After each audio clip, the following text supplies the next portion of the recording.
We'll wait for Susanna Bastarrica to speak later. We're going to begin our panel. Can we please have silence? Thank you. All phones, close your phones. Ladies and gentlemen, thank you so much. Ladies and gentlemen, welcome to Transgender Care Expert Panel at the United Nations Staff Recreational Council, brought to you by the Salus Club and Gerald Freidman Transgender Program of Lenox Hill. Happy Gay Pride Month. It was Marie Curie who said, "What people don't understand, they fear." The sole purpose and goal of this panel is to inform, educate, and express medical concerns of transgenders from professional, psychological, and physical standpoints, and to destigmatize and differentiate gender identity and sexual orientation. The initiative of this panel is purely to discuss multidisciplinary medical care to transgenders. What is important to note is that today, the 28th of June, commemorates the 50th anniversary of Stonewall and the uprising of the gay civil rights revolution. And New York City celebrates and is hosting the LGBTQ World Pride March this Sunday. We would like to please stand so that Rabbi Hirschman can lead us into a prayer of commemorance.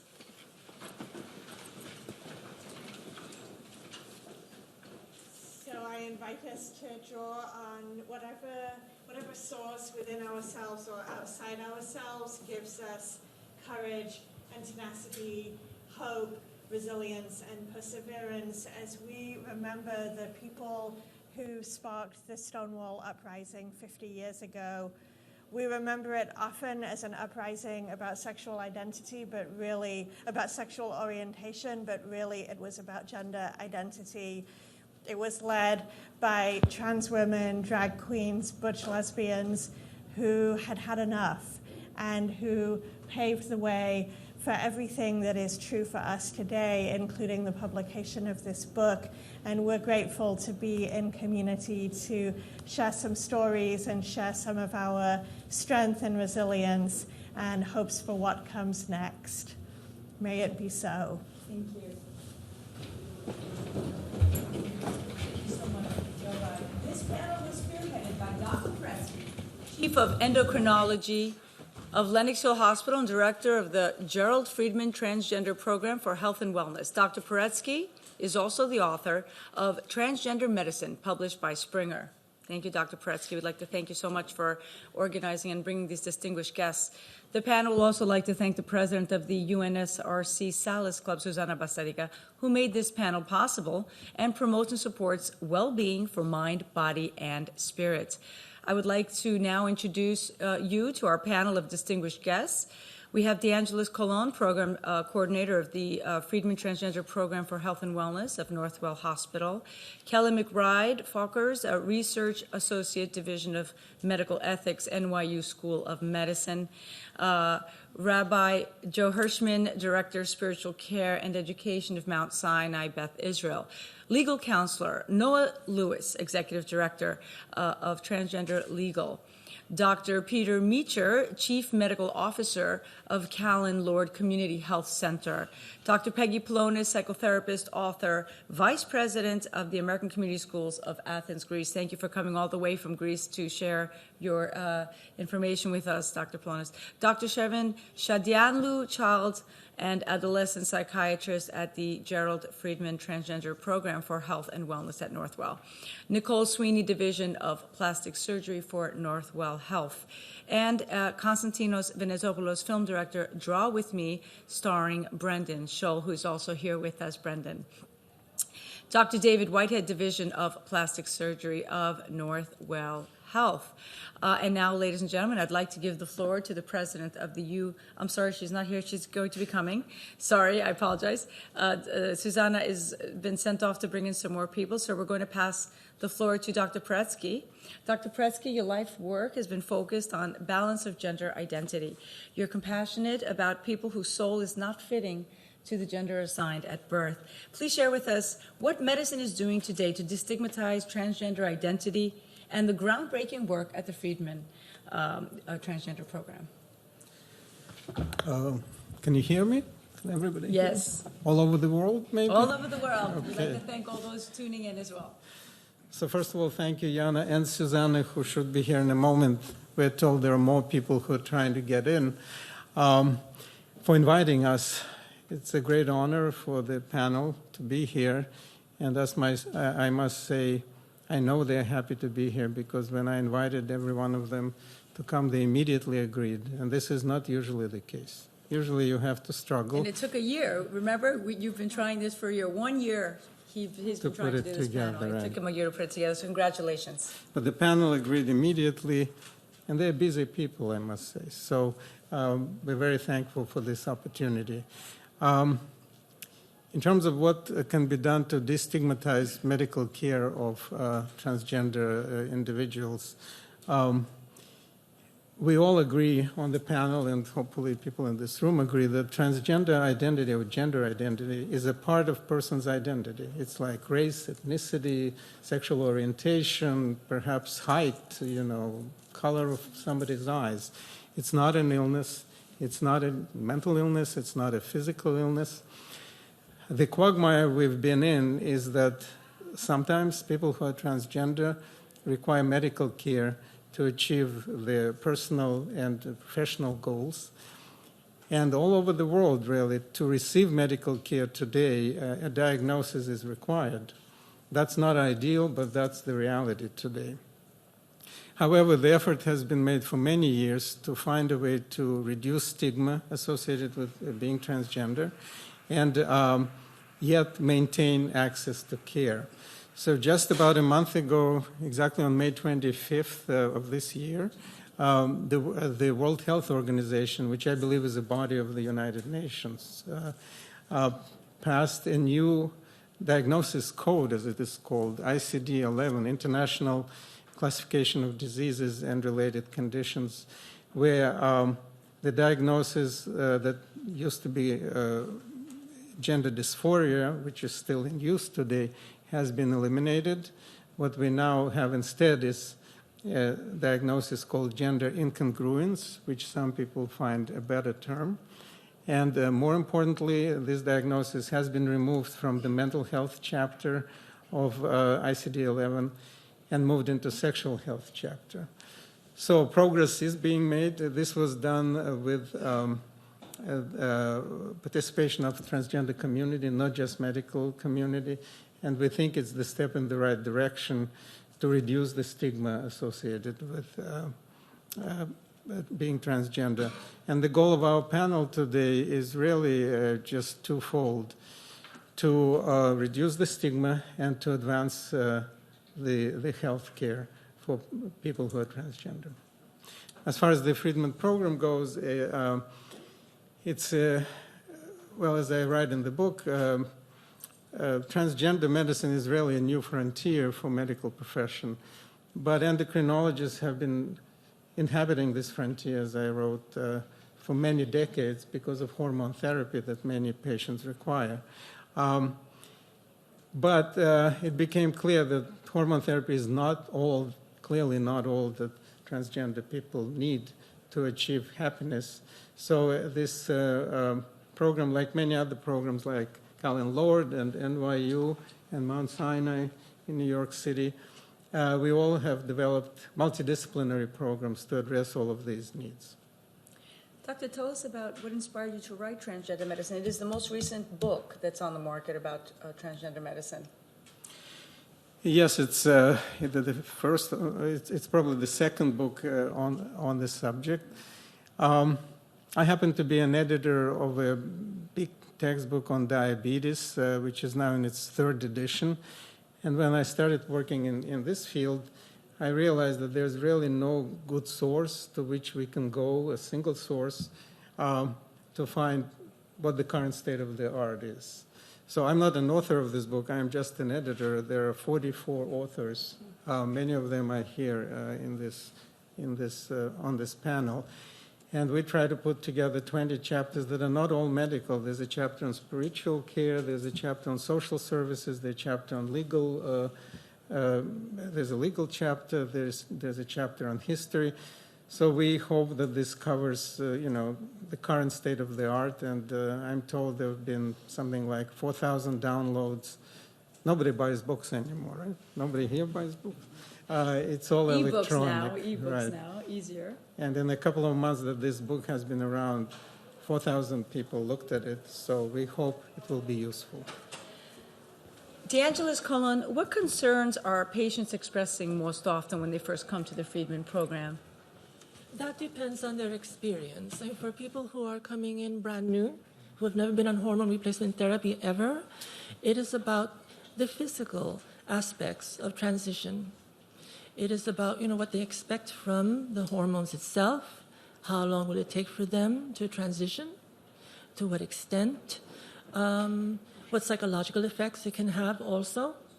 So there's varied questions, here. So they usually have concerns because they want to make sure that this is something that will be healthy for them to go through from a medical and physical aspect.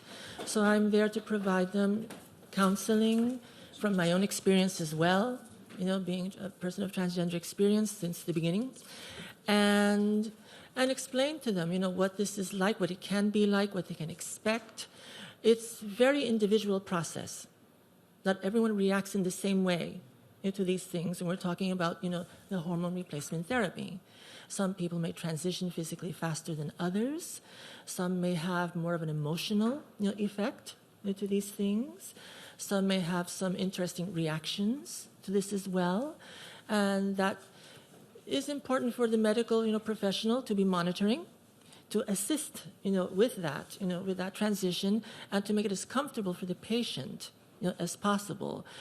Generally, it is believed that a physical transition or hormone replacement therapy transition can take up to 2 years for that to fully, take into effect. As I said, some people transition a little bit faster than others or so. So just to make the patient comfortable, be supportive of them throughout this experience. Thank you so much, Dee. And now, ladies and gentlemen, I'd like to introduce you to the president of the UNSRC Salus Club, Ms. Susanna Bastarrica, who, if it was not for her, we would not be here today. Thank you so much, Susanna. Good afternoon, distinguished guests, friends, and colleagues. I would like to welcome you, and I sincerely apologize for today's delays. Security and the printing of the passes and the cameras were absolutely broken down, so there's been some kind of a meltdown. So my apologies for that.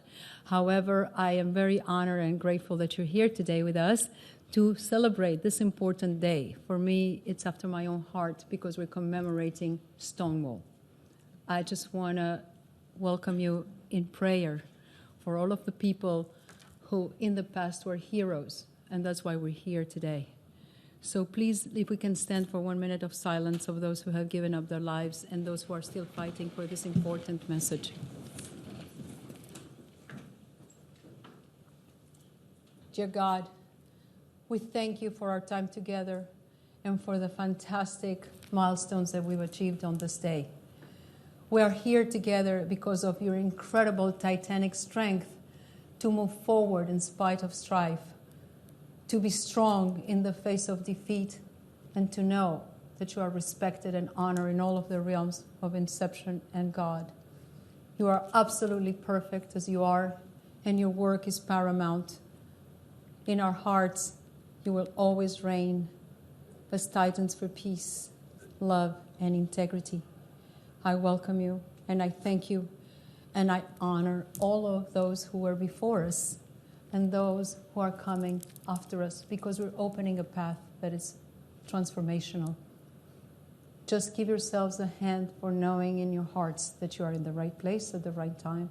And I thank you, and I'm honored to be your facilitator for today. I wish to thank my distinguished guests here with Dr. Poretzky, who has been a titan in doing all of the work of transitioning. Thank you, Dr. Poretzky. You've been a friend and a counselor for many years. I want to thank my dear Yanna, who has been facilitating these wonderful panels by bringing people together. Dr. Peggy Belonis has become a new friend who is really a wonderful person. And we have lovely Dee, who has really been a titan in coordinating this from the perspective of the hospital. Thank you very much for being here. Just 30 seconds of gratitude for everybody. Look at each other, celebrate each other, and know in your hearts you're awesome.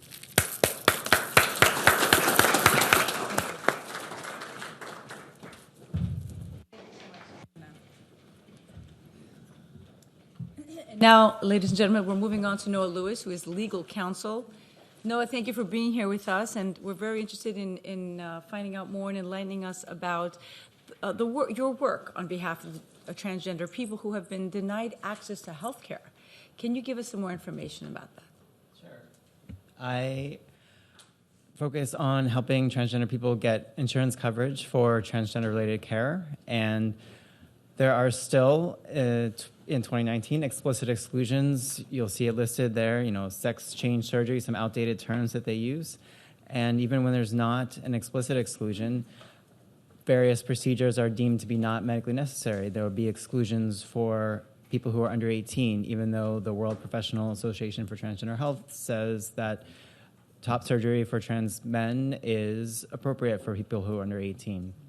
There are also categorical exclusions for procedures that are important to trans women, such as voice therapy and voice surgeries, breast augmentation, and facial gender reassignment surgeries.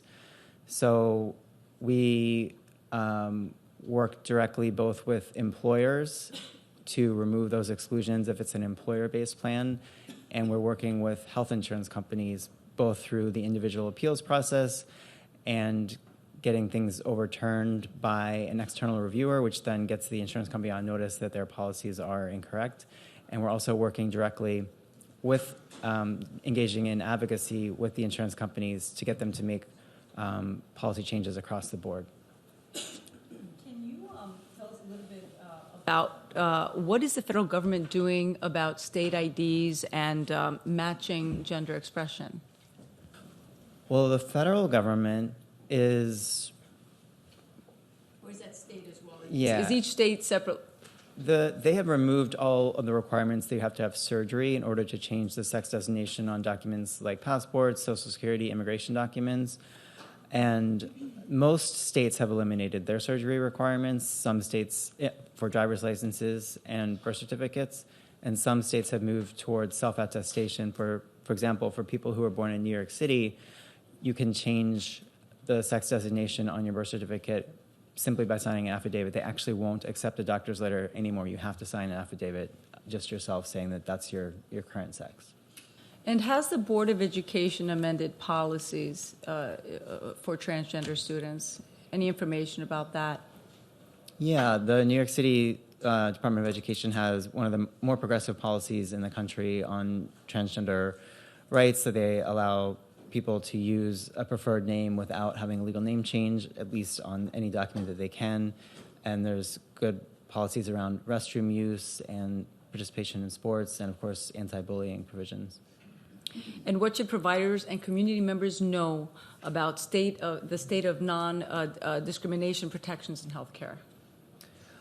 Well, something that's very important that everyone in this room can do is to go to protectttranshealth.org, because the Affordable Care Act had a non-discrimination provision called Section 1557, which in 2016, the Obama administration put in some very good regulations, specifically saying that transgender people had to be treated according to gender identity for placement in things like drug treatment facilities or hospital rooms, and also that you could not discriminate at all in the provision of health care. You couldn't turn someone away because they were transgender, and you could not exclude transgender-related health care in an insurance policy.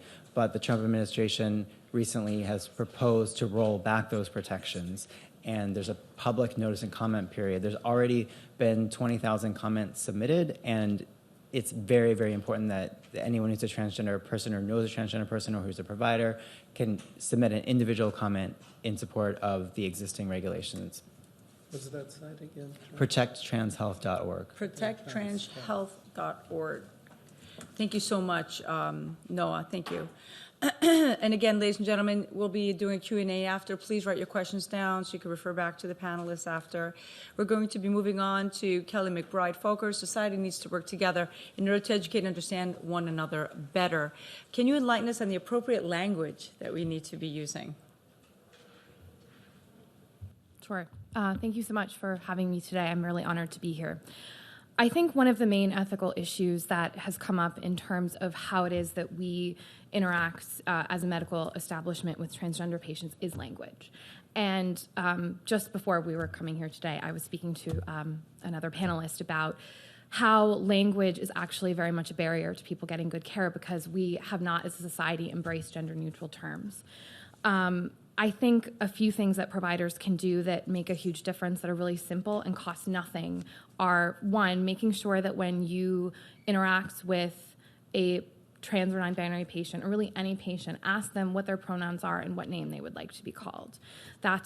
There's actually data to support that people have better health outcomes when they are able to use the pronouns and name that they want to be called, which seems pretty self-explanatory to me.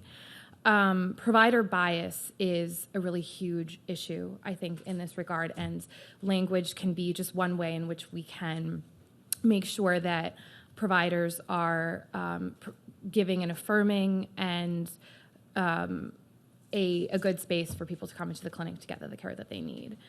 Another recommendation that I have as well is to make sure that all staff are educated on pronouns, on using the appropriate name. That is, so not only should providers and clinicians be aware of this, but all healthcare staff needs to be trained to understand that there are multiple pronouns that can be used, including they, them, which is a singular pronoun. And that's really important to make sure that when a transgender or non-binary patient comes into the clinic, from the moment they walk into the door to the moment that they leave, they are treated with respect and their identities are seen as valid. What are some of the emerging ethical issues in gender affirming care? So there are many of them, but the one I want to address today that I think is of most importance, kind of piggybacking on what I said, is that of provider bias. Noah brought up some issues related to how federal protections are being rolled back for a lot of transgender and non-binary patients.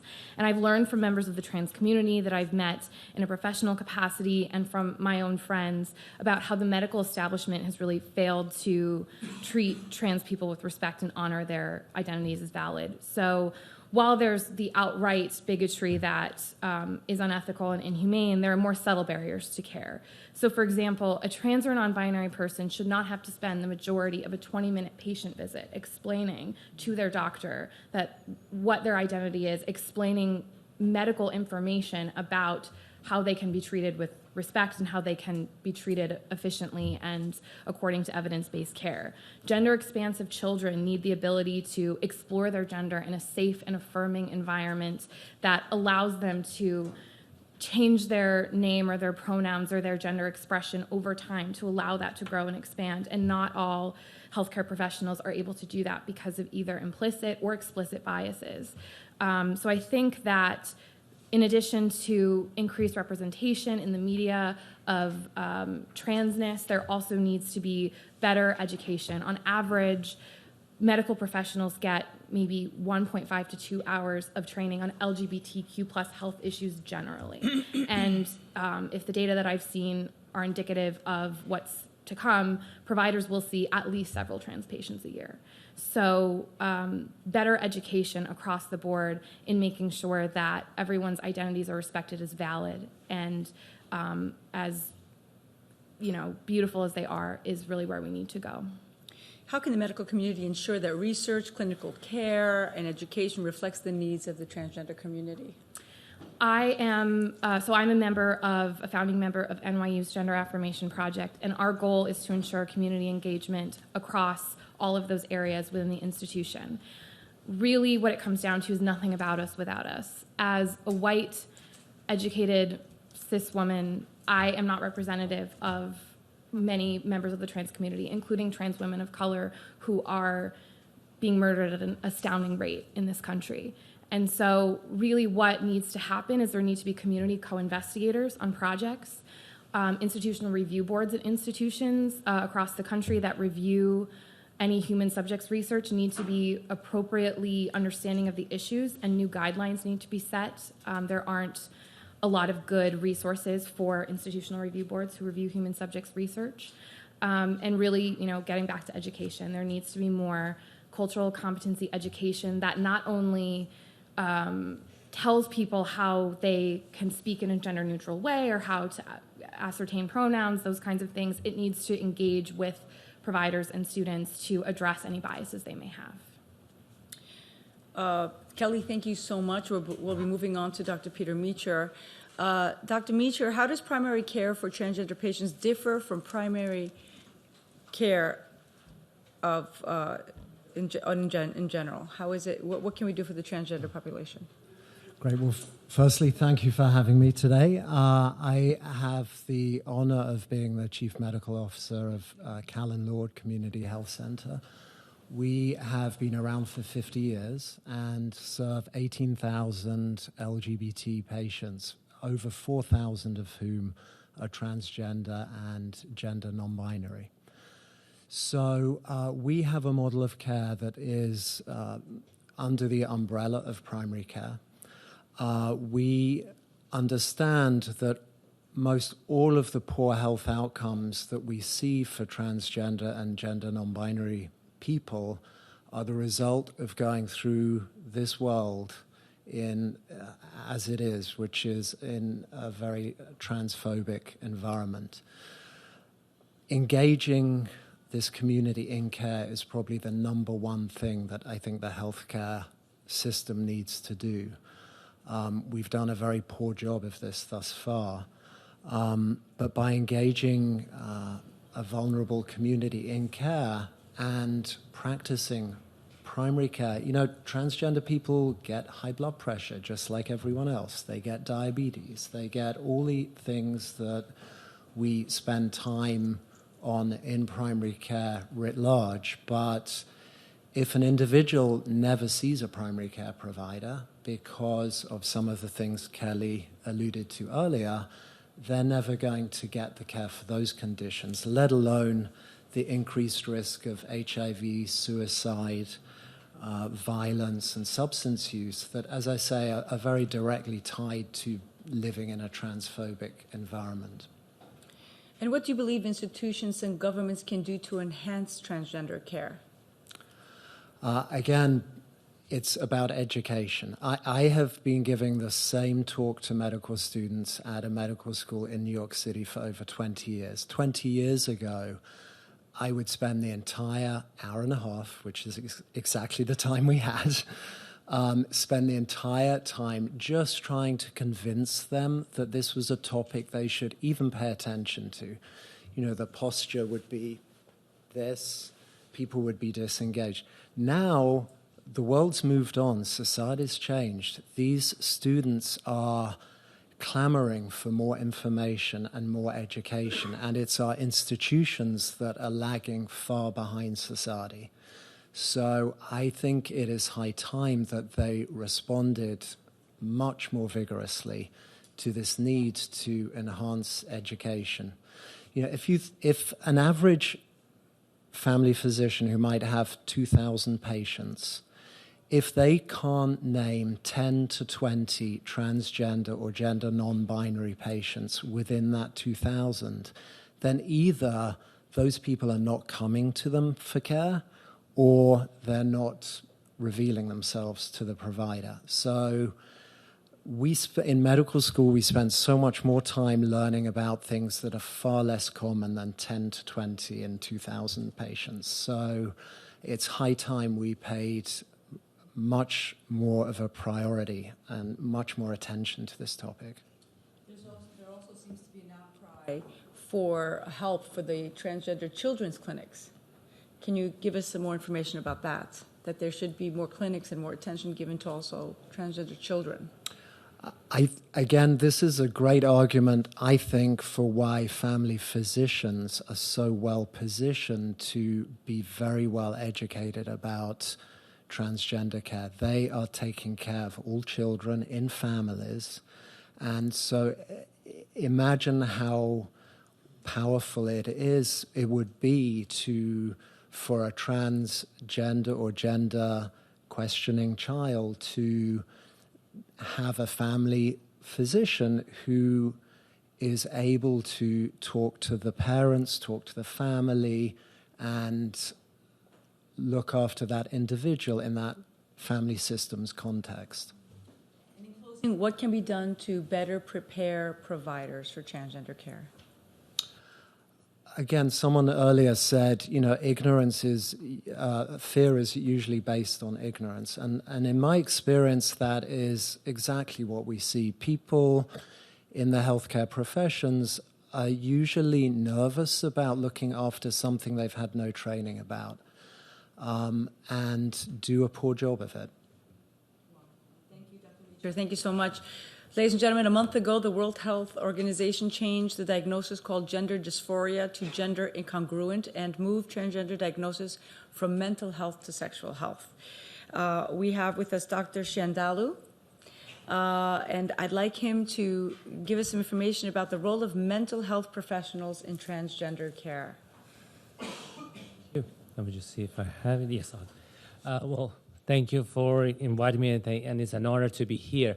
You know, being a psychiatrist, I think, and also at the same time working and being an advocate for LGBT youth, and especially major work that I have is around working with gender diverse youth and gender and transgender youth. There are two competing stigma. I think Dr. Poretzky started the session talking about the stigma that has been historically long associated with, and the transphobia that you also mentioned, that a majority of society, if not all, individuals are experiencing, stigmatizing a normal gender development, which is simply different than majority of people identifying as cisgender. And the second very well-known stigma that is taking people's life away is the stigma of mental health. There are a variety of derogatory terms in any language that I have come across. People have been called by seeing, quote-unquote, a shrink, or being a gender variant, or looking different at the binary system. It has been an interesting work understanding and respecting both the stigmas. And it's not only that, they're actually competing with each other as well. We talked about the Stonewall Rising, and it was only around a year after Stonewall Rising, if I'm not wrong, that the American Psychiatric Association agreed to remove homosexuality as a mental illness outside of diagnostic manual. And that was a great movement. How come it was a great movement? Because it was stigmatized and it wasn't enough. The problem is that historically, the whole field of mental health, and we have to own it up, there has been trauma caused, and it was definitely biased by the culture behind it. When you look at the basis of psychiatry and the basis of mental health care, it was very clear. You are neutral, you don't stigmatize, you respect who people are, but we went wrong.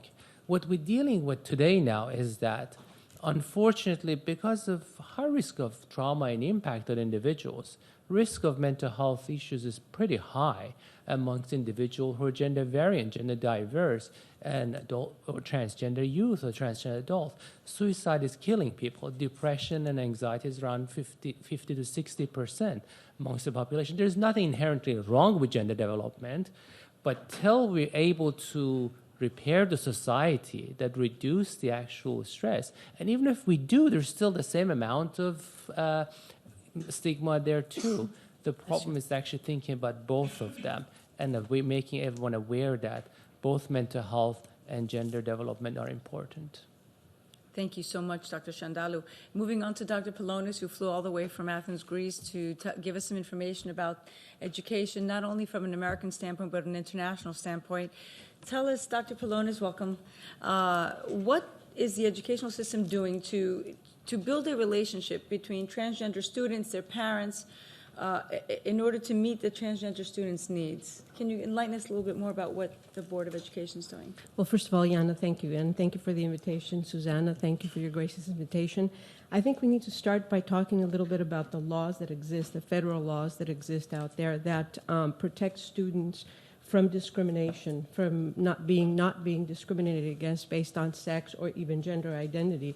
So if we start with this and look at Article 9, we see that everything is in place for students to be treated equally and fairly. However, the Education Department and Justice Department are there to make sure that these are enforced in the schools and proper action is taken on a daily basis. What's happened recently is that the guidelines that were provided to school systems were revoked, and I hope that the Department of Education is working on revising, updating, rewriting these guidelines, because it's really leaving school personnel wide open to being vulnerable to misinterpretations or making judgment calls on how things need to be enforced, feeling cautious about what they need to do.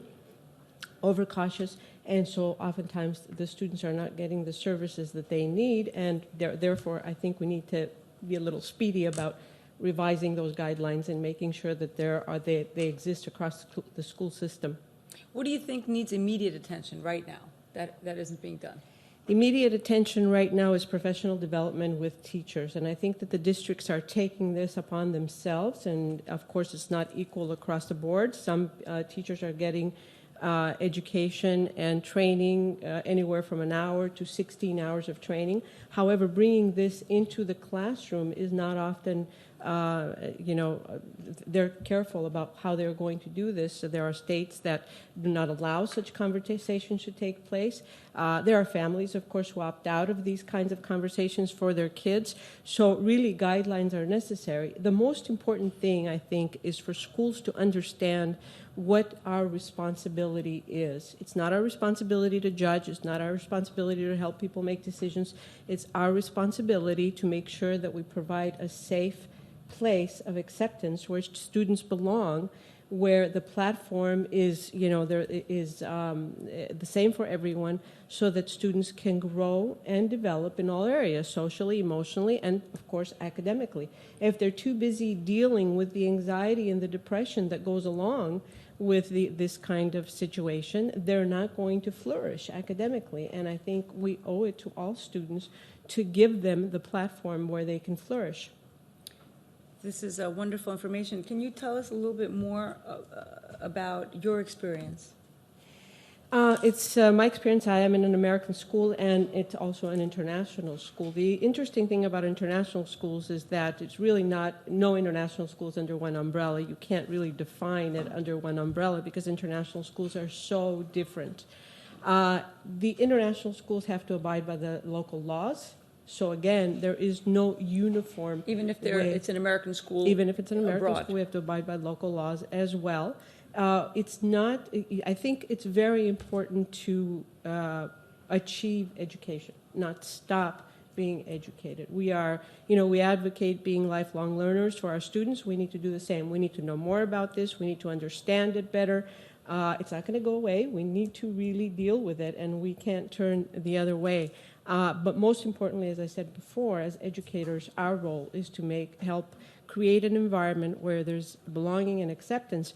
When there is lack of understanding or misunderstanding, it creates confusion, and what that does is it breeds fear, and fear cannot be good for anybody. What it does, it marginalizes people, it targets people. It creates situations where the community then becomes symptomatic. That's not good for any one of us. So we need to develop healthy communities and healthy societies. And I think if we start from the premise that we have one thing in common, and that thing is that we're all human beings. The second thing that we have in common as human beings is that we're all different. If we start from the premise that we need to honor the sanctity of life, then I think we can do no wrong by anyone. And the world's evolving, and we have to evolve with it and transform as it goes, right? The way it goes. Thank you, Dr. Polonis. Moving on to spirituality, Rabbi Hirschman, tell us what role are religious leaders taking, and what needs do transgender people have in respect to spirituality? As others have said, thank you so much for being here. It's really a pleasure. So let me differentiate between religious leaders and clergy on the one hand and healthcare chaplains on the other hand. I'm going to talk first about healthcare chaplains, and then I'll talk a little bit about clergy. So healthcare chaplains may also be clergy, right? Some of us are ordained, some are lay people. We are clinically trained to work with patients in a healthcare setting, and our goal is to meet patients where they are in the context of this hospital stay, this diagnosis, this surgery, this test.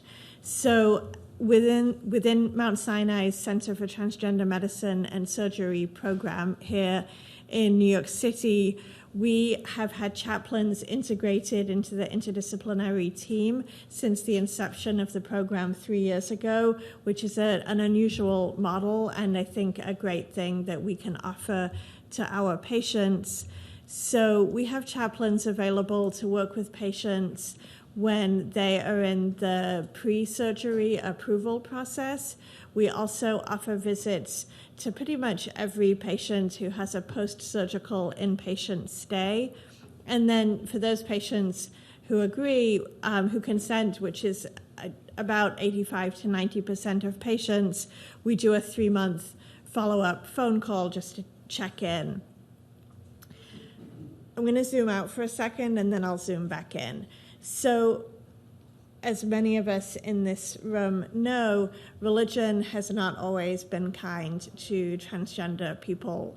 Most major religions have themes and trends within them that are somewhat rigid when it comes to sex, gender, procreation. But also within most of our religious and spiritual traditions, we can find some flexibility and some creativity, and that is a really important role for clergy to play, to support their trans congregants and parishioners in really reworking and playing with religious traditions in creative, affirming ways. And trans people have joined with clergy and are clergy in all sorts of important ways, including to develop religious and spiritual rituals to mark different points of a transition process. The United States Transgender Survey, which is a great online resource, I'm sure many of us are familiar with it, has a really interesting chapter on faith lives of respondents. So there were 27,000 respondents in that survey, and what I read in those findings is that for many transgender people, there's a cycle of belonging, leaving, and finding. So a significant, about 2/3 of respondents have belonged to a religious community at some point in their lives. And a pretty significant percentage of those respondents left because they feared they would be rejected or because they actually were rejected. But of those who left, almost half found a new community. So zooming back in, and this is where I will end, when our group of chaplains works with patients at Mount Sinai, we are curious about what gives you a sense of connection, what gives you meaning, what gives you hope, what gives you purpose, and in what ways have those things been ruptured? And if there's a rupture there, is there some work we can do together to help restore a sense of connectedness, meaning, hope, and purpose? Thank you, Rabbi. Thank you so much. Ladies and gentlemen, I'm sorry we have a little bit of time constraints, so we're just moving on very quickly. So much to discuss, so much more to, but we don't have the time, and we will have to come back to a lot of these topics in a future panel. Moving on to Dr. David Whitehead, I'd like to discuss a little bit about gender-affirming genital surgery. Enlighten us a little bit about your experience and what the biggest surprises or shortcomings are. So I'm a plastic surgeon by training. I did a year fellowship to learn how to do gender surgery. We did facial feminization, top surgery, and bottom surgery. And the main reason I did the fellowship was to learn how to do bottom surgery, which is sort of outside the usual realm of plastic surgery. We did about 80 vaginoplasties together. Myself and Dr. Lauren Schechter, who's out in Chicago, has been doing this for a couple decades, member of WPATH, et cetera. So we did about 80 vaginoplasty, about 10 phalloplasties, and our, vaginoplasty is usually a pretty reliable operation. Sort of the gold standard is penile inversion vaginoplasty, which is appropriate for individuals usually who have gone through puberty with testosterone exposure, such as there is enough skin and tissue available to line the neovagina. Although they're, probably one of the biggest things that I could warn patients about postoperatively is the need for dilation, which is considerable and takes up a lot of time. So it's 3 times a day for the first several weeks, and if they aren't doing it as dedicatedly like that, then can have vaginal stenosis, other issues. Their wound healing issues are relatively common as well, following penile inversion vaginoplasties, and some skin separation is, pretty frequent, which to surgeons isn't necessarily a big deal, but to the patients can be huge. And so having appropriate and frequent follow-up with individuals who are either the surgeon themselves or other individuals who are used to dealing with those issues can be very reassuring to patients. In terms of sort of the transmasculine bottom surgeries, we've got a long way to go. So phalloplasty done without urethral lengthening can be a fairly reliable procedure. Usually tissue is taken from another part of the body to make a phallus, either from the forearm, where it's relatively reliable blood supply, relatively good nerve supply, or it can be done from the lateral thigh. But with the thigh tissue, individual has to have a relatively low body fat content, typically. And then there are other areas of the bodies to take tissue from.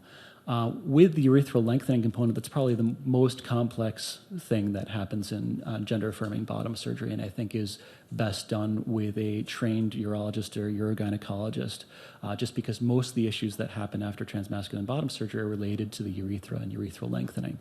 And it's difficult from an informed consent perspective to really give patients an idea of the gravity of how much they're going to be taking care of essentially their penis post-operatively, and how much of their life that will take up. Either any sort of bottom surgery, there's a lot of time and dedicated needed for the care of your genitalia. With the urethral lengthening, there's all sorts of issues can happen. The most frequent, of course, are stricture and fistula. Stricture is if fistula is a little bit easier to deal with, because at least the individual can still void appropriately urinate without potential issues, although the urine stream comes out of not the tip of the phallus where they prefer it to come out of. Stricture can lead to more sort of urologic emergencies, where individual may need to go to the ER and have a catheter placed through their abdomen into the bladder in order to allow them to urinate. That's if the urethra basically closes down over time. That can happen many months after surgery. So because of those issues, metoidioplasty is basically a procedure where the existing anatomy is sort of rearranged to create a small phallus to allow the individual to have sort of more of the appearance of sort of cis masculine genitalia, and also can be done to allow for urination from the tip of the phallus, although again the urethral issues can happen with that operation as well. So I look forward to us improving our ability to do phalloplasty and metoidioplasty with urethral lengthening, and especially our ability to have reliable operation for those who are seeking vaginoplasty who may not have enough skin available, such as those who transition early in puberty. Well, thank you, Dr. Whitehead. Thank you so much. It's very interesting. Nicole, what can one expect after surgery from a mental and health standpoint for the patients? Thank you for having me. I am a nurse practitioner. My background is in plastic surgery as well. I was at NYU previously, where I had experience caring for transgender patients undergoing gender-affirming surgery, and now I'm at Northwell.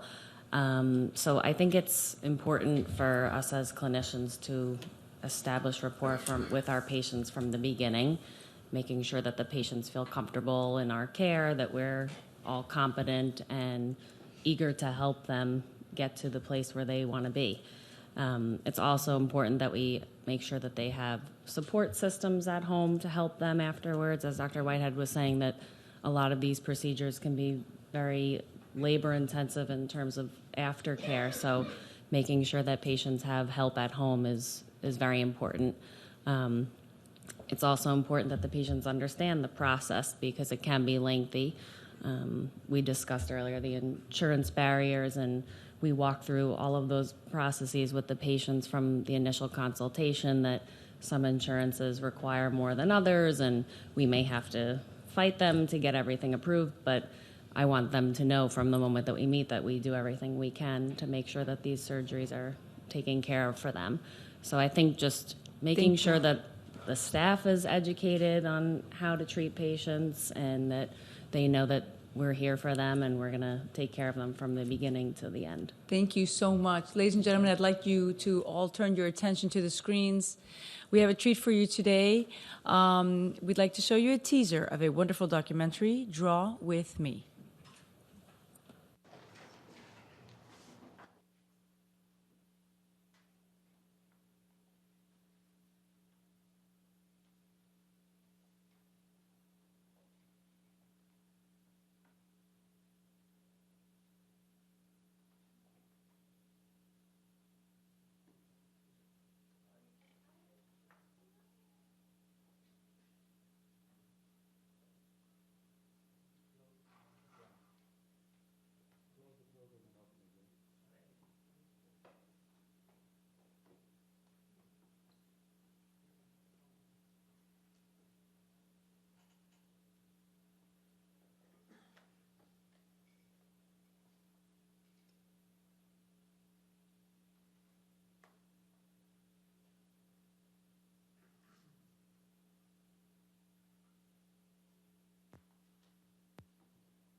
Which was created in partnership with the Trevor Project, which is the leading suicide prevention line worldwide, actually, for LGBTQIA youth.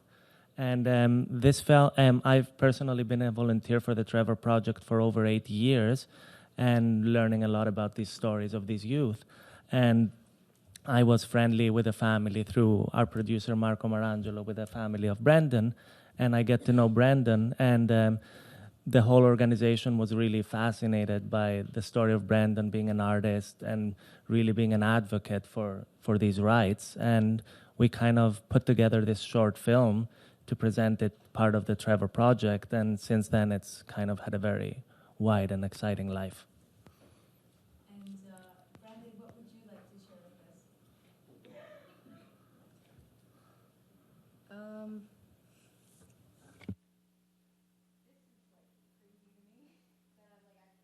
Here, and it means so much that there's actually like a panel about this happening, because as someone who like is on the outside of it, like this isn't what you really get to see, especially like because I'm president of, or I was, because I graduated, I was president of my school's SAGA, Sexuality and Gender Acceptance Club, and I know like a lot of what we would discuss was very much like localized. It was very much about what was going on within the community around us.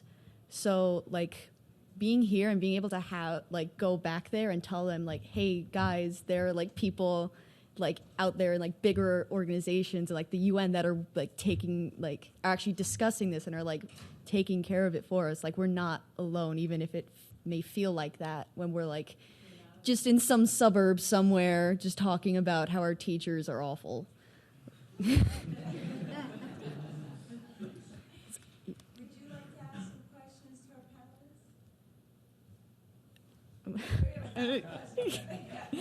Yeah, I'll get back to you on that one.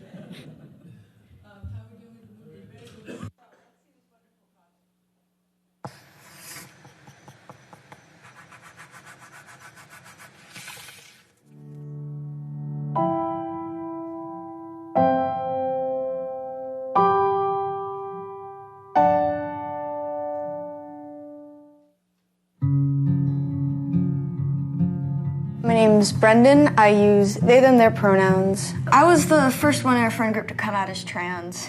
I definitely was not the last one. It was in 8th grade when I finally felt comfortable with saying that I'm trans. You're talking about your identity. as a person. Sexual preference has to do with who you go to bed with, and your identity is who you go to bed as. The hardest part is always telling people. That is always the hardest. It's tough enough trying to fit in as a kid, but trying to fit in and being misgendered makes it just a whole nother degree of difficult. The darkest point was definitely when I wasn't out to any of my teachers or my parents. I was worried that when I came out, that would be like the last straw, so to speak. They had heard all these horrible stories about kids being kicked out of their house and the parents disowning them. I remember Leslie was going through the laundry and found Brendan's binder. And at that point, I was just tired of lying to them, so I just told them the truth. Like, I told them it's a binder, it makes your chest look flat. I said, well, don't you want to be a girl? And they kind of looked at me and said, I'm not a girl, Mom. That was probably one of the hardest things that I've done. So when my child told me when I look in the mirror, I don't feel comfortable in the body that I'm in, I mean, a lot of people can't understand that. I spent a lot of nights crying because I was so terrified of like what my life would be like. Art gave me an outlet for the things that I couldn't say out loud, but things that I needed to get out of my system. It does cause a strain between the parents, cause a strain between me and Brendan. I mean, we had some knockdown dragouts. I was at the lowest points in my mental health, where I start self-medicating. I think the real turning point for us was when Brendan attempted suicide. That night, I remember being in my room and hearing something happening upstairs because their room is right above mine. I went upstairs and they said, oh, I feel sick. They were trying to throw up. And I didn't know what was going on until the next day when we get a call from the counselor at school and they said, is Brendan okay? I had like posted something online about how I didn't want to wake up in the morning.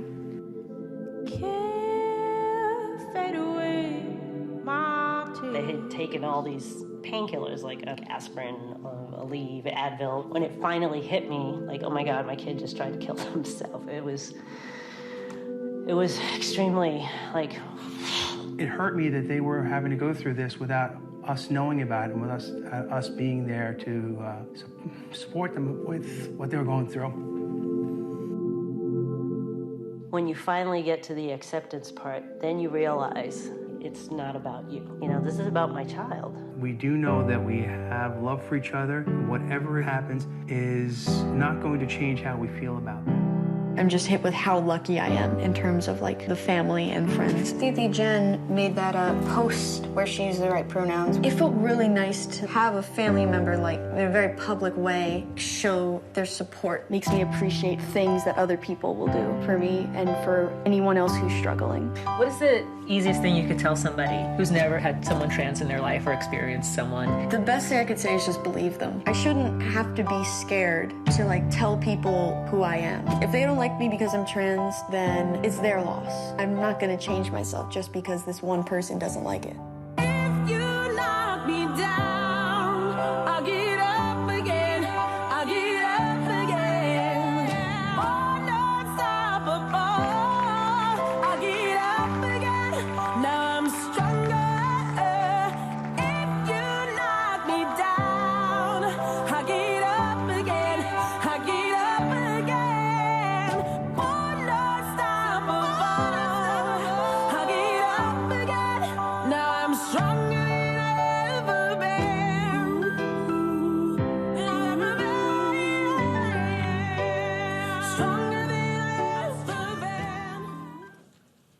Guys, congratulations. Ladies and gentlemen, what can I say? We hope this goes around the world. We hope this goes around the world. Please share it with everyone. Please look them up. Share it with your friends and family. The world is watching, and we'd like to, before we move on to Q&A, I'd like to thank the panel, Dr. Poretzky and his wonderful team here at Lenox Hill Freidman Transgender Program. Congratulations, and thank you for everything that you're doing. Konstantinos Venetopoulos and Brendan Scholl, thank you all for tuning in. And in closing, it's important to mention that as a collective society, we all need to be mindful about striving to eliminate hate, bias, and discrimination of any kind. It is our duty and responsibility as humans that we obliterate this from our society and to help better understand one another with love. So thank you so much for all being here today. Susanna, thank you for making this possible. Would you like to give us some closing words? Yes. Thank you. Thank you for your courage. I'm very taken because this transgender situation has been very close to my heart because I have lost a lot of friends to suicide due to gender identity. And I have been at the UN long enough to know a lot of people when we went through the AIDS crises, when we went through the discrimination with apartheid, when we had all of the 9/11 issues. All of these situations are about the individual being separated from who they are and being judged by their exterior, by their preference, by their gender, color, or anything like that. And what we forget is the highest component in the world, which is love. And love is colorless and genderless. And I think that just accepting the other for whatever situation they may go, we here in my group and Salus and the Wellbeing Network support you all in every transition that you may be going, in every religious conundrum, in every kind of transgender or sexual or racial problems. You are welcome to come here because I'm here to support you all, to know that we are part of the human race and we're in this together, and without each other we cannot help each other. So I applaud the people with the courage to come forth, and I will stand no matter how many opposition I have for the club or anything or topics that I bring forth. I was going to give up after this event and not have the club anymore, but I realized that it is very important for all of us to expose ourselves and be honored for who we are. Just be proud, and happy Friday to everybody. You are not alone. The panel is open to questions. Does anyone have any questions they'd like to tell the panel? Ask the panel, rather. All right, ladies and gentlemen, have a wonderful... Yes, there is one. Sorry. Oh, yes, please, stand. Yes, thank you. I'm Chris Warren, in Ridgewood, New Jersey. I work with on an individual level with people who experience discrimination, transphobia. And it's all very well working on an individual level, but we need to work in a structural way. So does the panel have kind of one suggestion on how I can tackle discrimination, particularly transphobia, on a structural level?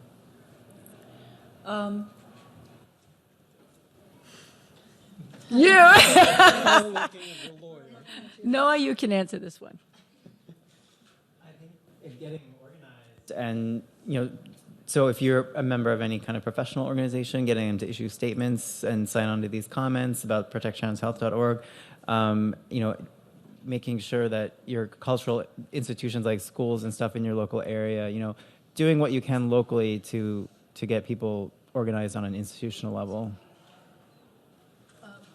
I am going to suggest, because this is what I do in my life, I have small circles every Tuesday in my house, and I am the founder of the Vigil for Peace in Central Park, which is an event to celebrate peace. I invite you all on the 15th of September to join us. I would like to have everybody come in to celebrate and express themselves on that day, which is a vigil for 24 hours to observe the International Day of Peace worldwide.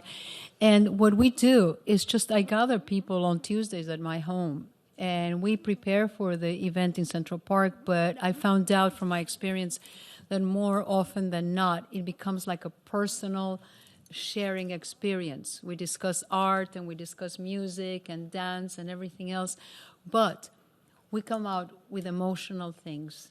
We come out as individuals. So when the event happens in Central Park, which is going to be the 18th anniversary, we are people as people embracing all kinds of diversity and welcoming everybody to celebrate the living, not just the 9/11 people, because it came up from the ashes of 9/11, but the living and the courage to still stay alive. And I work with a hotline for suicide and the people who call are courageous just to reach out. Just reach out. We're here for you. No matter what, please take care of each other, communicate, have a circle, have a picnic, meet on the weekends, do whatever is social for the other people to know that you exist. Let everybody know you exist. Continue sharing information, share the love, support each other. Thank you so much.